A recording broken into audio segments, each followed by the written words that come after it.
I am going to talk about excellence and giving hope when there is no hope. I always believe that yes, I can, and you must always believe that yes, you can.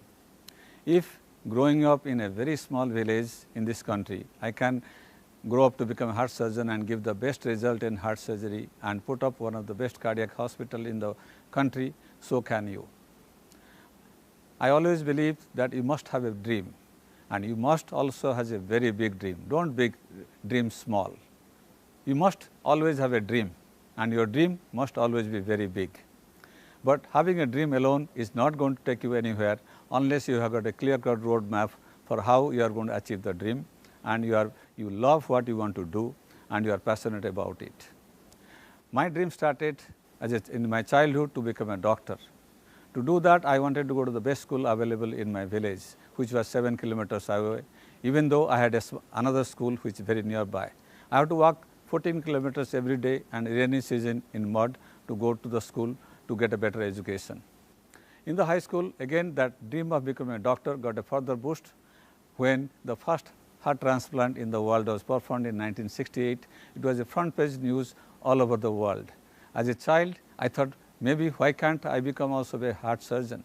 You have to imagine the situation that time when the heart surgery was just starting. There are very few centers in the whole world doing. In India, there is only 1 or 2 centers doing heart surgery. So that dream, to pursue that dream, I went to medical college. In the medical college, I pursued that dream of becoming a heart doctor and tried to learn as much as possible about heart surgery. You have to understand, those days in medical college, there are only 3 or 4 centers doing heart surgery in the country. Luckily, I got into medical college for my post-graduation, All India Institute of Medical Sciences. Those days, the heart surgery was considered very, very high risk in this country. A quarter of the patients undergoing bypass surgery used to die. So obviously, I thought that to bring in better results, save hundreds of thousands of patients or millions of patients in this country, I need to go out and try to go to the best that is available in the world. Those are the days when Texas Heart and Cleveland Clinic was considered the Makkah and best in heart surgery. I got into my postgraduate training at Cleveland Clinic. Going there, I suddenly realized the difference. Though I initially as a young trainee, I did not see the difference in the surgeons. As you went to detail, I saw why that center is the best in the world. It is the teamwork, it is the attention to meticulous details, attention to excellence, doing the same thing day in, day out, all the time without getting bored, doing the best way you can do. That is what made those centers best, and that's what I thought, that in order to succeed in your life, you have to have a dream. Having a dream is not adequate. To achieve the dream, you must be loving what you want to do. You must be passionate about it. You must form a team, because alone you cannot achieve your dream. You must have a team. The team also must believe in you, and you must be passionate and doing day in, day out about it. The other thing I learned while doing heart surgery there, I used to go in the night to harvest heart for heart transplant. My impression was, okay, Cleveland Clinic is one of the best in the world. Obviously, they have got the best facilities.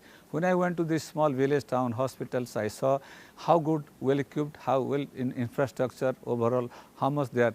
Even the village hospital in US was better than the best hospitals we had in India. That time, it gave me the impetus to think that yes, I have to come back to this country, trying to best what is best available in the world and improve the cost, improve the healthcare in this country. So that dream, I talked to my mentor one day. He said, what, you want to go back to India? It's crazy. Why do you want to do? You have the best available infrastructure, working the best heart hospital in the country. I said, no, I want to go back and try to what is here in this country, bring back to my country. Came back. It took us 10 years to put up a hospital, and this is whatever we learned in Cleveland Clinic, we brought it back to India and started in this hospital.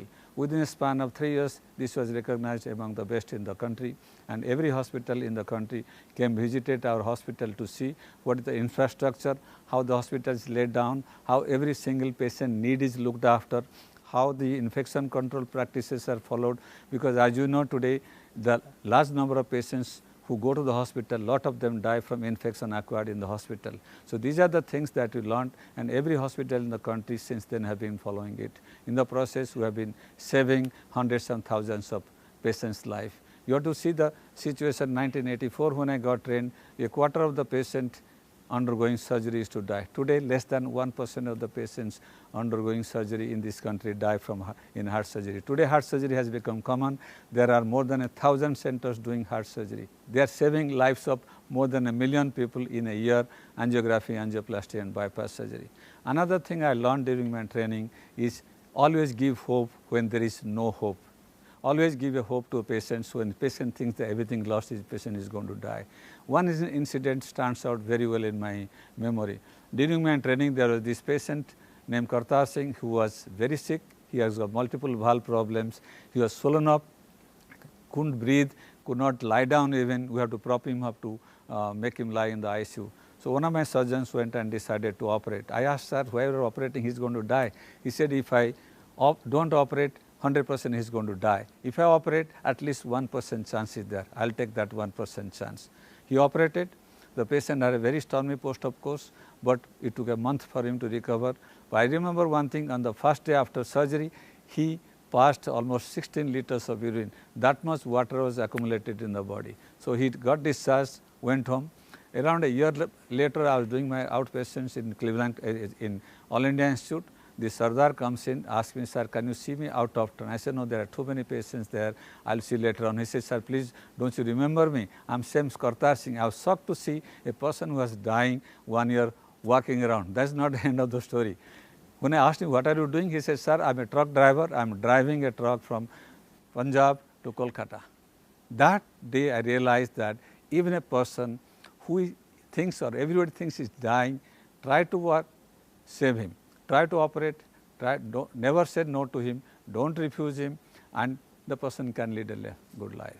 That one patient gave me the impetus to never refuse any patient who is very sick, and we have said more than 4,000 such patients in last 20 years who have been refused by everybody, and that is what's given the impetus to operate and give hope when there is no hope and be remembered for good.